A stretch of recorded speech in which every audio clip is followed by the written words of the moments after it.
Halo sahabat IPA, selamat datang kembali di DN Channel, yaitu channel kita untuk belajar tentang materi IPA. Nah, pada video kali ini kita akan belajar tentang ekologi dan keanekaragaman hayati Indonesia, yaitu materi IPA bab 6 untuk kelas 7 SMP Kurikulum Merdeka.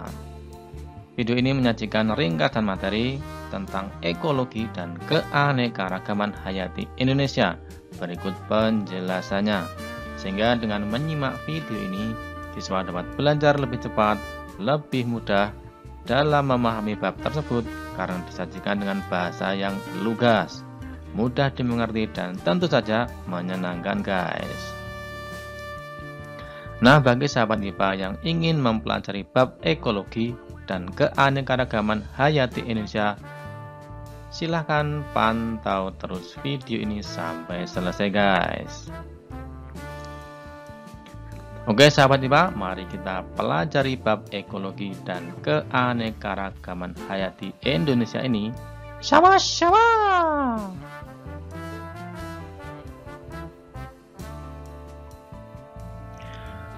Baik sahabat IPA, yang pertama kita pelajari dulu tentang pengaruh lingkungan terhadap suatu organisme. Jadi lingkungan mengacu pada segala sesuatu yang berada di sekitar organisme, guys.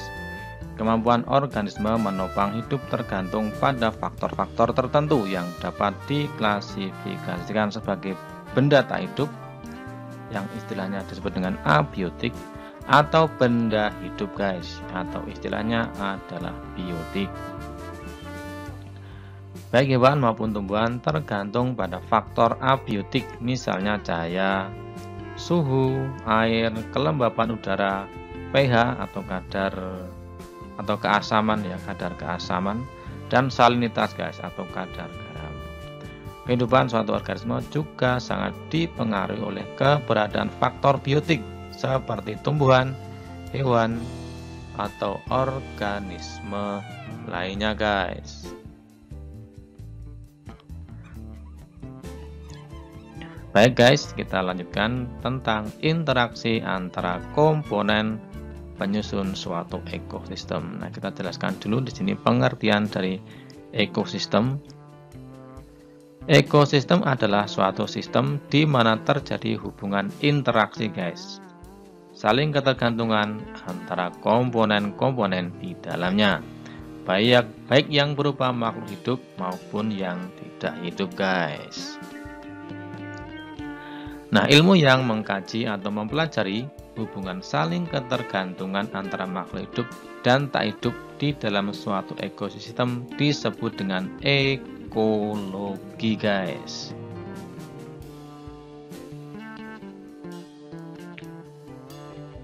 Nah, perhatikan gambar yang ada di layar monitor ini, guys. Nah, di sini ada contoh dari suatu ekosistem, guys. Nah, dari gambar tersebut dapat kita temukan faktor abiotik yang ada dalam ekosistem kolam tersebut, yakni antara lain air, udara, suhu udara, pH, batu, dan tanah. Sedangkan yang termasuk ke dalam faktor biotik diantaranya adalah ikan, kura-kura, kumbang, kemudian rusa, burung, musang, katak, juga ada tumbuhan dan bakteri, guys.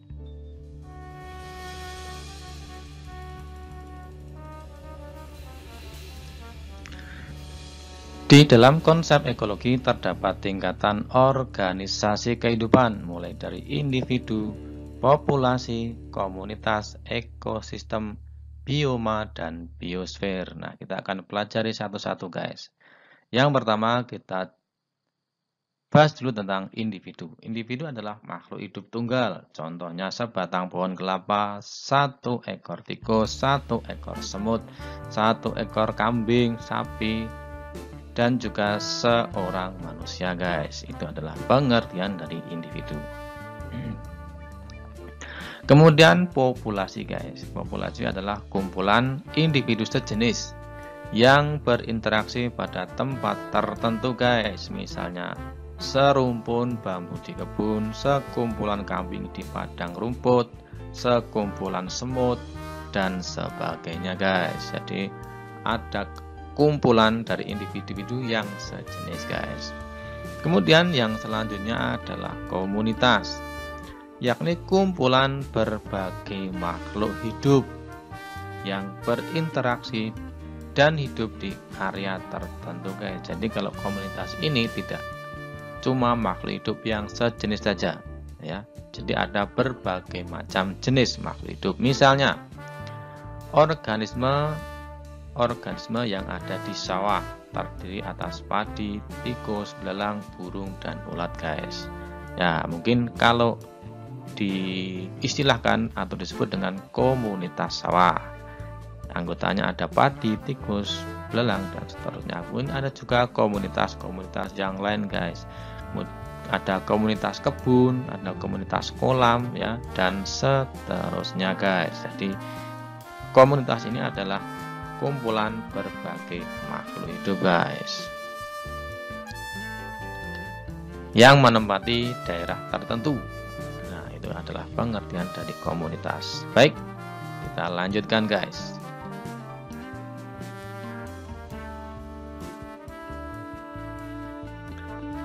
Kemudian tingkatan yang selanjutnya adalah ekosistem guys. Jadi ekosistem ini adalah interaksi antara makhluk hidup di suatu wilayah dengan lingkungannya yang saling memengaruhi. Misalnya ekosistem danau terdiri atas organisme dan segala benda yang ada di dalamnya. Jadi bedanya dengan komunitas, kalau ekosistem ini termasuk anggotanya adalah faktor-faktor abiotik. Nah, jadi lingkungan. Kalau komunitas tadi cuma makhluk hidupnya saja, kumpulan makhluk hidup yang bermacam-macam, beraneka ragam.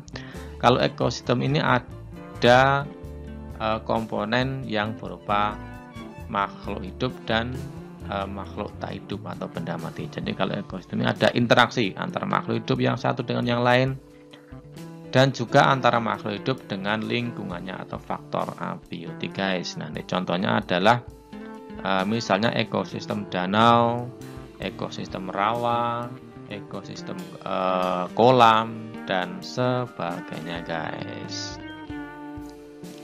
Kemudian tingkatan yang selanjutnya adalah bioma, yakni ekosistem yang sangat luas dan memiliki vegetasi tumbuhan yang khas. Misalnya bioma gurun, bioma tundra, dan bioma hutan hujan tropis guys. Kemudian yang selanjutnya adalah biosfer, yakni lapisan bumi yang di dalamnya terdapat kehidupan guys. Jadi kalau biosfer itu berarti bio itu makhluk hidup, sfera itu adalah lapisan. Jadi lapisan makhluk hidup yang ada di muka bumi ini disebut dengan biosfer guys. Kemudian ada juga tingkatan yang lebih spesifik lagi guys. Jadi ada tempat hidup suatu organisme yang disebut dengan habitat guys. Misalnya di bioma hutan hujan tropis ada tanah, sungai, dan pepohonan. Dengan mikrohabitat lebih spesifik lagi, misalnya dalam sebuah pohon terdapat hewan yang hidup di daun. Jadi ada makhluk hidup yang hidup di makhluk hidup yang lain. Nah, misalnya belalang, kemudian ulat itu hidup di makhluk hidup yang lain, yaitu tumbuhan. Nah, terdapat hewan yang hidup di tumbuhan yang lain, terdapat hewan yang hidup di daun. Organisme lainnya mungkin hanya hidup di batangnya. Mungkin juga ada yang hidup di akarnya. Jadi seperti itu guys. Jadi ada mikrohabitat. Nah, kalau mikrohabitat berarti makhluk hidup yang hidup di bagian tubuh dari makhluk hidup yang lain guys. Seperti itu guys.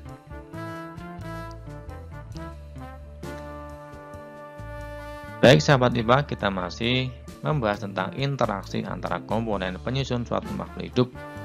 Interaksi antara komponen penyusun suatu ekosistem guys. Maaf tadi keliru. Kita lanjutkan tentang aliran energi. Jadi hewan mendapatkan energi dengan cara memakan tumbuhan atau hewan lainnya guys. Sedangkan adapun tumbuhan mendapatkan energi dari cahaya matahari melalui proses fotosintesis. Energi cahaya dari matahari diubah oleh tumbuhan menjadi energi kimia melalui proses fotosintesis. Energi tersebut berpindah ke organisme lainnya melalui proses rantai makanan. Nah, apa itu rantai makanan? Nah, rantai makanan adalah proses perpindahan energi dari satu makhluk hidup ke makhluk hidup lainnya melalui peristiwa makan dan dimakan, guys. Jadi ini menunjukkan bahwa matahari itu adalah sumber dari segala sumber energi yang ada di muka bumi ini, guys. Jadi hewan mendapatkan energi dari tumbuhan, sedangkan tumbuhan mendapatkan energi dari matahari, guys. Jadi semua energi itu bersumber dari energi matahari, guys. Termasuk manusia. Manusia memakan tumbuhan berarti mendapat energi dari tumbuhan. Manusia memakan hewan berarti manusia mendapatkan atau memperoleh energi dari hewan. Sedangkan hewan dan tumbuhan ini memperoleh energi dari bisa dari tumbuhan lain, kalau hewan, kalau tumbuhan dari matahari, dari energi panas matahari, guys. Seperti itu, guys. Nah, sahabat IPA, di sini ada contoh aliran energi dalam suatu rantai makanan, guys. Nah, kira-kira gambarnya seperti ini, guys. Jadi ada tumbuhan atau rumput di sini, kemudian ada belalang, ada tikus, ada ular, dan juga ada elang, guys. Jadi tumbuhan berperan sebagai produsen karena mampu membuat makanan sendiri, guys, yakni melalui proses fotosintesis. Adapun belalang, kata ular, dan elang disebut dengan konsumen karena mendapatkan makanan dari organisme lainnya. Belalang berperan sebagai konsumen satu, karena belalang ini langsung memperoleh makanan atau memperoleh energi dari produsen, guys, yakni tumbuhan. Katak sebagai konsumen dua, karena katak ini memakan belalang. Belalang adalah konsumen satu. Kemudian ular sebagai konsumen tiga, karena memakan konsumen dua. Dan elang adalah sebagai konsumen empat, karena memakan konsumen 3. Nah, elang ini disebut dengan konsumen puncak, guys, karena tidak ada lagi organisme yang memakan elang, guys. Nah, jika semua makhluk hidup tersebut mati, maka akan diuraikan menjadi senyawa anorganik melalui proses penguraian oleh organisme dekomposer, yaitu bakteri dan jamur, guys. Jadi seperti itu adalah contoh dari aliran energi dalam suatu rantai makanan, guys.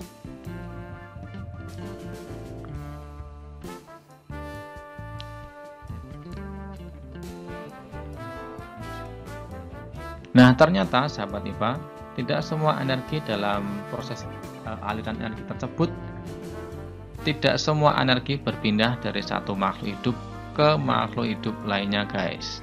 Ada energi yang hilang dalam bentuk panas misalnya, kemudian ada sebagian energi yang masih tersimpan di dalam feses, dan ada pula faktor yang lain, yakni tidak semua bagian makhluk hidup dimakan oleh trofik di atasnya, guys.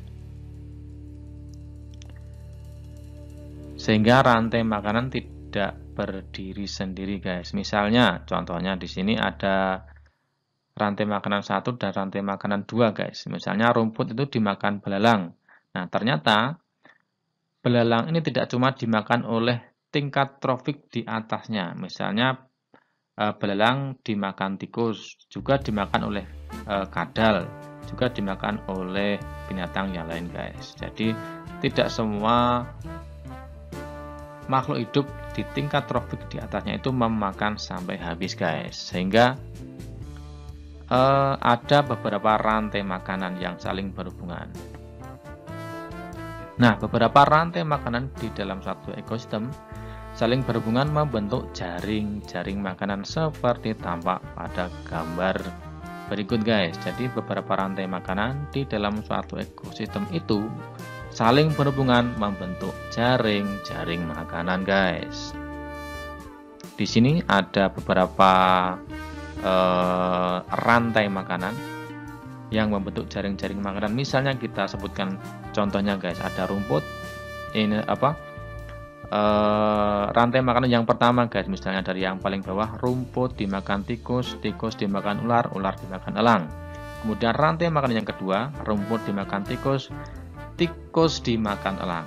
Rantai makanan yang ketiga, rumput dimakan kelinci, kelinci dimakan elang. Rantai makanan yang keempat adalah rumput dimakan belalang, belalang dimakan elang. Kemudian rantai makanan yang kelima, rumput dimakan belalang, belalang dimakan kadal, dan kadal dimakan elang, guys. Jadi ada 1, 2, 3, 4, 5 rantai makanan yang membentuk jaring makanan, guys. Kita lanjutkan, guys. Baik sahabat IPA, itu tadi tentang aliran energi. Nah, kita bahas bab atau subbab yang selanjutnya, yaitu tentang daur biogeokimia. Nah, apa itu daur biogeokimia? Yakni merupakan perpindahan unsur-unsur kimia melalui makhluk hidup dan lingkungan abiotik. Nah, tanggapan abiotik contohnya ada tanah dan air. Beberapa daur yang terjadi di alam diantaranya adalah daur air atau siklus air, kemudian siklus karbon, siklus nitrogen, dan siklus-siklus yang lain, guys. Nah, kita pelajari atau kita jelaskan yang pertama dulu, yakni siklus air. Jadi di dalam gambar tampak siklus air ada infiltrasi, presipitasi, transpirasi, evaporasi, kondensasi. Di sana ada proses-proses yang terjadi dalam siklus air. Jadi air di muka bumi ini memiliki siklus daur atau perputaran, guys. Air yang ada di permukaan bumi akan mengalami penguapan. Nah, di sini akan mengalami penguapan atau proses evaporasi saat terkena sinar matahari. Nah, membentuk awan. Jadi ini penguapan, evaporasi. Kemudian ada juga yang transpirasi. Transpirasi itu adalah dari makhluk hidup, guys. Jadi dari pernapasan, itu penguapan dari pernapasan tumbuhan, guys. Nah, itu namanya transpirasi. Jadi kalau evaporasi itu penguapan air dari laut menguap, itu namanya evaporasi. Kemudian kalau transpirasi itu penguapan oleh makhluk hidup atau tumbuhan, guys. Nah, dari penguapan tersebut membentuk awan. Ya, jadi penguapan atau evaporasi tadi karena terkena sinar matahari akan membentuk awan. Penguapan air juga terjadi pada daun yang disebut dengan transpirasi. Selanjutnya, awan akan mengalami kondensasi. Kondensasi yaitu perubahan dari gas atau uap tadi menjadi titik-titik air, guys, dan turun ke bumi dalam bentuk hujan yang disebut dengan presipitasi, guys. Nah, hujan-hujan ini akan jatuh ke permukaan bumi. Kemudian ada yang masuk ke dalam tanah disebut dengan infiltrasi, dan ada juga yang langsung mengalir ke sungai, kemudian ke laut, guys. Kemudian dari laut ini akan menguap lagi, terjadi proses evaporasi lagi. Kemudian ada juga yang masuk ke tanah, dimanfaatkan oleh tumbuhan sehingga terbentuk atau terjadi proses transpirasi. Kemudian terjadi uap, kemudian membentuk awan, awan kondensasi, kemudian presipitasi lagi, hujan, kemudian masuk ke dalam tanah lagi dan berputar seperti itu terus. Ya, berputar seperti itu terus, guys. Nah, ini disebut dengan siklus air, guys.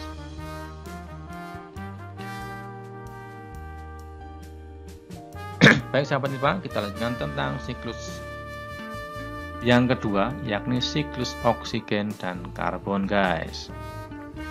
Di sini sudah ada tampaknya gambar dari siklus karbon dan siklus oksigen. Jadi tanda panah yang berwarna merah itu dimaksudkan atau menunjukkan daur karbon atau siklus karbon, sedangkan yang berwarna biru disebut atau menunjukkan daur oksigen, guys. Jadi tumbuhan menyerap karbon dioksida dan menghasilkan oksigen melalui proses fotosintesis. Oksigen yang dihasilkan tumbuhan digunakan manusia, hewan, dan organisme lainnya dalam proses respirasi. Respirasi menghasilkan gas karbon dioksida yang dilepas ke udara. Tumbuhan, hewan, dan organisme lainnya yang mati akan diuraikan oleh dekomposer menghasilkan gas karbon dioksida, guys. Beberapa jasad yang mati akan menghasilkan fosil berupa bahan bakar. Bahan bakar yang mengandung karbon ini jika digunakan akan menghasilkan karbon dioksida, guys. Nah, daur oksigen dan karbon seperti tampak pada gambar ini, guys, ya. Oke, seperti itu, guys. Kita lanjut, guys. Daur yang selanjutnya adalah daur nitrogen atau siklus nitrogen, guys. Jadi nitrogen bebas dari udara masuk ke tanah melalui proses fiksasi atau pengikatan oleh bakteri tertentu. Fiksasi nitrogen oleh bakteri tertentu. Misalnya bakteri yang hidup di air. Misalnya bakteri yang hidup di akar tanaman kacang, guys. Di sini ada bakteri yang hidup di tanaman kacang. Makhluk hidup yang sudah mati akan dirombak menjadi senyawa amonia melalui proses amonifikasi. Amoniak kemudian diubah menjadi senyawa nitrit, kemudian nitrat melalui proses nitrifikasi. Nitrat yang terbentuk akan diserap tumbuhan untuk dijadikan bahan baku pembuatan protein. Sebagian nitrat akan diubah menjadi nitrogen bebas di udara oleh bakteri melalui proses denitrifikasi, guys. Ini siklusnya kurang lebih seperti ini, guys. Baik, sahabat IPA, sekarang kita akan lanjutkan tentang interaksi antar komponen ekosistem, guys. Yang pertama adalah kompetisi, yaitu suatu interaksi yang merugikan kedua makhluk hidup yang terlibat. Interaksi ini terjadi ketika dua organisme atau lebih bersaing untuk mendapatkan sumber daya yang sama dan terbatas, guys. Misalnya organisme yang hidup di habitat dan sumber makanan yang sama. Contohnya persaingan antara tumbuhan mendapatkan cahaya matahari, nutrisi, dan air, guys. Interaksi yang berikutnya adalah predasi. Nah, predasi ini mengacu pada hubungan yang menguntungkan terhadap salah satu pihak saja, guys, sedangkan pihak yang lain mengalami kerugian. Predasi merupakan interaksi antara satu makhluk hidup yang memangsa makhluk hidup lainnya. Contohnya adalah burung yang memangsa belalang, guys. Yang selanjutnya adalah herbivori, merupakan interaksi yang melibatkan antara herbivora dengan produsen, guys. Herbivora ini adalah hewan pemakan tumbuhan.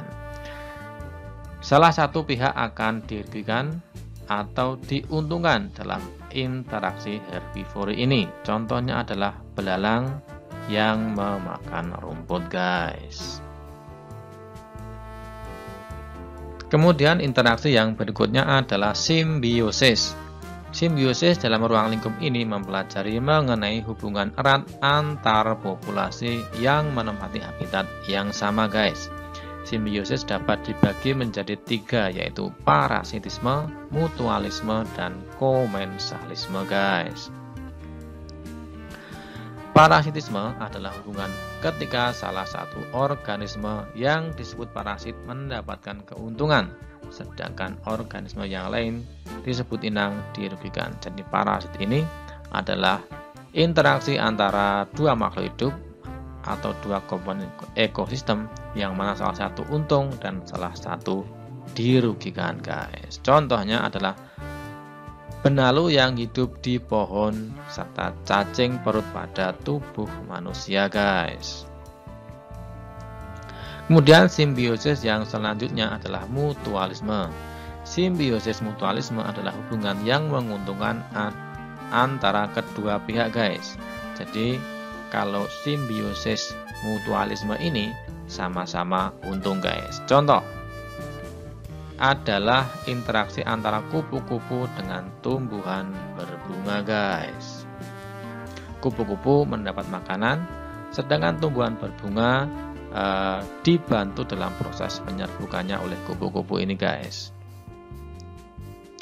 Kemudian simbiosis yang berikutnya adalah simbiosis komensalisme. Adalah hubungan yang menguntungkan salah satu pihak tetapi pihak lainnya tidak mendapatkan keuntungan atau kerugian. Jadi yang satu untung, yang satu tidak untung, dan juga tidak rugi, guys. Contohnya adalah simbiosis yang terjadi pada tanaman anggrek yang menempel pada batang pohon, guys.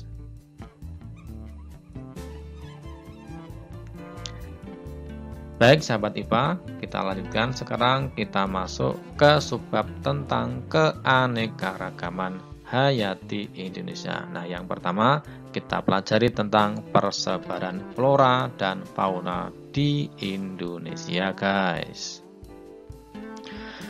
Indonesia terkenal memiliki keanekaragaman hayati tertinggi di dunia. Indonesia memiliki banyak bioma seperti bioma hutan hujan tropis, savana, pantai, dan padang rumput. Hal ini ditunjang oleh lokasi geografis yang terletak di ekuator yang menerima cahaya matahari sepanjang tahun dan curah hujan yang tinggi.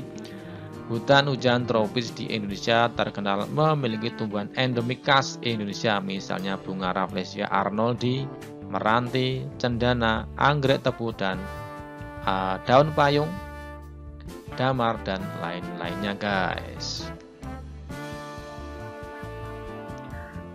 Nah, sekarang kita bahas tentang persebaran flora dan fauna di Indonesia. Kita bahas tentang penyebaran fauna, guys.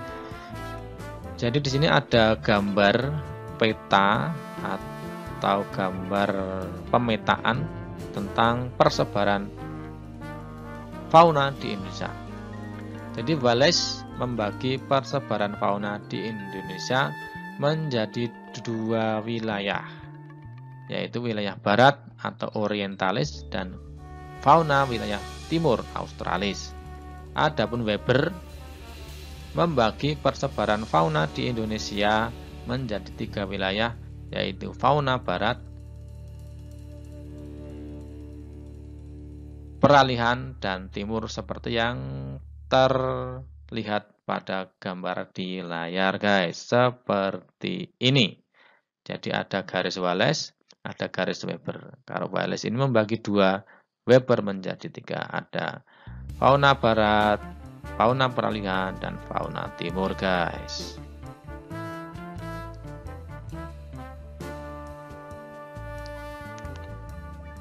Kita bahas persebaran fauna satu per satu, guys. Ada tiga nanti yang akan kita bahas, yaitu fauna asiatis atau fauna yang berada di wilayah barat, atau disebut dengan fauna tipe Asia karena memiliki persamaan ciri dengan fauna-fauna yang ada di Asia, guys.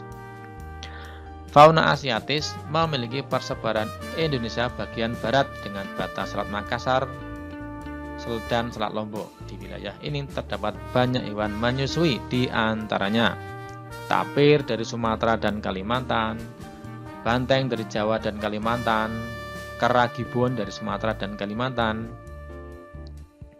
mawas atau orangutan dari Sumatera Utara dan Kalimantan, beruang dari Sumatera dan Kalimantan, badak dari Sumatera dan Jawa, gajah dari Sumatera, siamang dari Sumatera. Ini masih tentang fauna asiatis.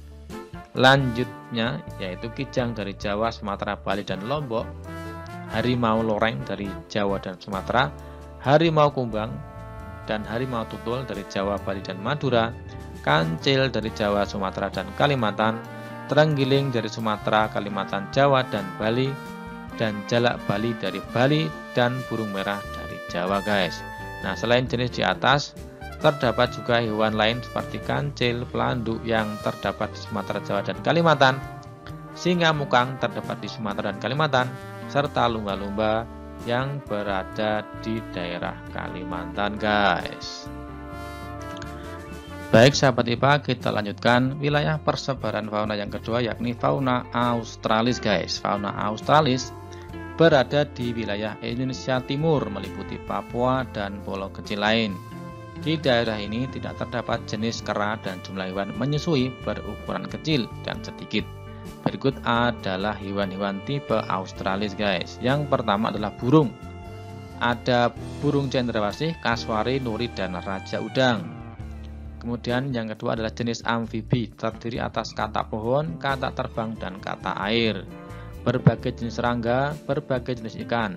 Mamalia terdiri atas kanguru, walabi beruang, nogdiak atau landak Papua, oposum, laying atau pemanjat berkantung, kuskus, dan kanguru pohon guys. Kemudian reptilia terdiri atas buaya, biawak, kadal, dan kura-kura guys. Jenis fauna yang ketiga adalah fauna peralihan. Fauna peralihan menempati wilayah antara Indonesia Barat dan Timur seperti Sulawesi. Wilayah ini terdapat hewan tipe asiatis dan australis seperti kera dan kuskus. Selain itu terdapat hewan yang tidak ada di Asia dan Australia. Berikut adalah hewan tipe peralihan guys. Yang pertama, yakni mamalia, terdiri atas anoa, babi rusa, kuskus, monyet hitam, dan sapi banteng dan kuda. Reptilia terdiri atas biawak, komodo, kura-kura, dan buaya.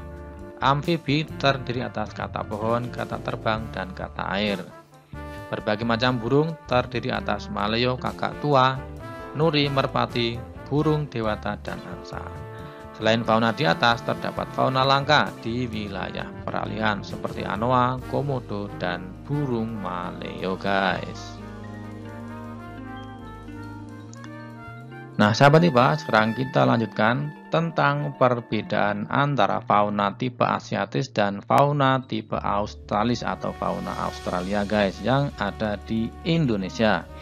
Yang pertama, untuk fauna asiatis itu mamalianya berbadan besar, sedangkan yang australis mamalianya berbadan kecil-kecil guys.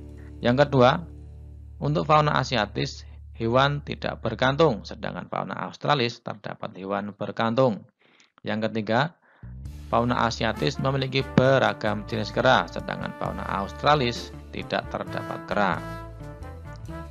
Yang keempat, fauna asiatis terdapat jenis burung berwarna sedikit, sedangkan untuk fauna australis jenis burung berwarna itu lebih banyak guys.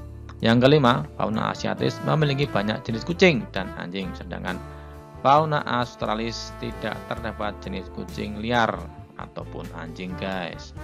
Yang terakhir, yang keenam, untuk fauna asiatis jenis ikan air tawar banyak, sedangkan fauna australis jenis ikan air tawar sedikit guys. Oke sahabat IPA, sekarang kita lanjutkan tentang pengaruh manusia terhadap ekosistem guys. Jadi manusia adalah populasi yang paling dominan di bumi ini, sehingga segala bentuk aktivitasnya sangat berpengaruh terhadap lingkungan atau ekosistem guys. Kita kaji yang pertama tentang pertanian dan produksi pangan guys. Penggunaan pupuk kimia secara berlebihan dapat menyebabkan eutrofikasi perharian dan penurunan kesuburan tanah guys. Penggunaan pupuk kimia secara berlebihan itu dapat menyebabkan eutrofikasi perharian atau peledakan populasi tanaman yang ada di perairan guys, dan juga penurunan kesuburan tanah. Banyak organisme non-target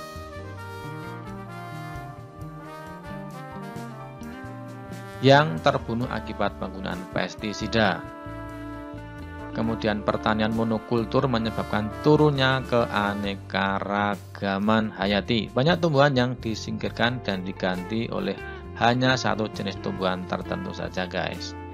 Hal ini diperparah dengan seleksi penggunaan bibit unggul yang menyebabkan spesies asli suatu daerah akan sulit ditemukan guys. Banyak spesies asli Indonesia kalah saing dengan spesies yang sengaja didatangkan dari luar negeri, sehingga tidaklah mengherankan beberapa buah-buahan lokal lebih sulit ditemukan dibandingkan dengan buah impor.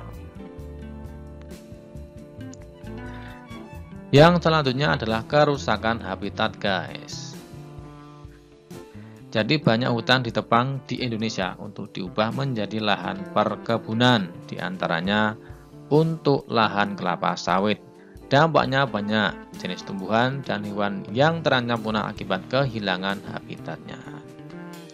Kemudian yang ketiga atau yang selanjutnya adalah polusi. Polusi adalah masuknya zat-zat yang beracun ke dalam lingkungan sehingga mengganggu keseimbangan lingkungan alamiah. Banyak aktivitas manusia yang tidak disadari menyebabkan terjadi pencemaran, guys. Misalnya penggunaan kendaraan bermotor, membuang sampah sembarangan, dan membuang sisa-sisa limbah ke sungai. Nah, dampak dari polusi ini menyebabkan banyak peristiwa di dunia, misalnya hujan asam dan pemanasan global. Hujan asam terjadi akibat polutan sulfur oksida dan nitrogen oksida yang bereaksi dengan air di udara. Hujan asam dapat menyebabkan hutan rusak, jembatan mudah berkarat, dan patung banyak yang rusak. Adapun pemanasan global terjadi akibat terakumulasinya gas karbon dioksida di udara sehingga menyebabkan terperangkapnya panas atau cahaya matahari di bumi, sehingga suhu bumi menjadi meningkat, menyebabkan kutub utara ataupun kutub selatan di bumi esnya itu mencair. Kalau kutub mencair, es di kutub mencair, maka permukaan air laut akan naik. Musim yang sulit diprediksi dan gagal panen, guys. Selanjutnya, pengaruh manusia terhadap ekosistem adalah konservasi. Konservasi ini merupakan pengaruh yang baik, guys. Tidak seperti yang di atasnya tadi, yang sebelumnya. Kalau konservasi ini memiliki pengaruh yang baik. Kegiatan manusia yang dapat memperlambat kepunahan organisme adalah dengan melakukan kegiatan konservasi. Beberapa kegiatan konservasi yang dapat dilakukan diantaranya adalah penggunaan energi alternatif, daur ulang sampah, pengolahan limbah, dan penghijauan, guys.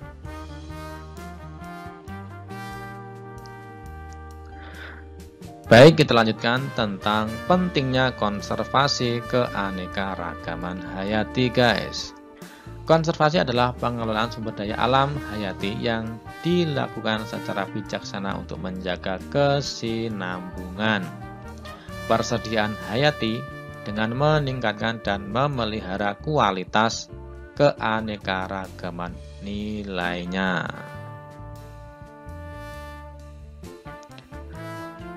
Konservasi merupakan suatu kegiatan memanajemen antara kehidupan manusia dengan sumber daya alam agar tercipta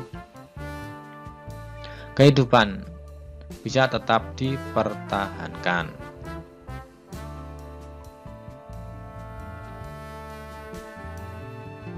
Konservasi merupakan suatu kegiatan manajemen antara kehidupan manusia dengan sumber daya alam agar tercipta kehidupan bisa tetap dipertahankan dan dilestarikan, guys. Kemudian manfaat secara ekologi adalah terlindunginya keanekaragaman hayati melalui keseimbangan ekosistem sehingga terbebas dari ancaman kepunahan. Keseimbangan ekosistem yang tercipta dapat menghindarkan manusia dari bencana dahsyat seperti banjir bandang dan kekeringan. Manfaat secara ekonomi adalah tersedianya sumber sandang, pangan, dan papan yang berkelanjutan. Selain itu, jika dikelola dengan baik maka dapat dijadikan sebagai sumber penghasilan, misalnya dijadikan sebagai tempat ekowisata, guys. Nah, kita lanjutkan tentang metode konservasi, guys. Jadi metode konservasi ini adalah upaya untuk memelihara atau menjaga keberlangsungan keragaman fauna yang ada di Indonesia, guys. Ada dua jenis metode konservasi. Yang pertama adalah metode konservasi in situ. Adalah upaya pelestarian keanekaragaman hayati baik berupa flora ataupun fauna yang dilakukan di habitat asli spesies tersebut, guys. Kawasan yang berfungsi sebagai lokasi konservasi secara in situ antara lain Suaka Marga Satwa, Cagar Alam, dan Taman Nasional. Sedangkan metode konservasi yang kedua yaitu metode konservasi ex situ guys, yakni upaya pelestarian keanekaragaman hayati yang dilakukan di luar habitat aslinya. Habitat buatan yang digunakan untuk konservasi secara ex situ dibuat semirip mungkin dengan habitat aslinya agar tingkat keberhasilan konservasi tergolong tinggi. Contoh bentuk konservasi ex situ adalah penangkaran dan kebun binatang guys.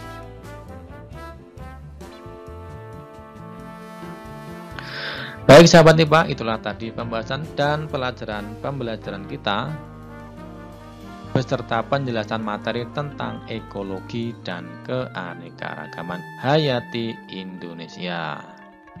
Semoga bermanfaat dan jangan lupa dukung terus channel ini dengan klik tombol subscribe, like, dan share. Jika ada yang perlu didiskusikan, boleh tulis komentarmu pada kolom komentar di bawah ini guys. Terima kasih sudah menonton video ini. Tetap terus belajar dan sampai jumpa di video pembelajaran IPA yang lain.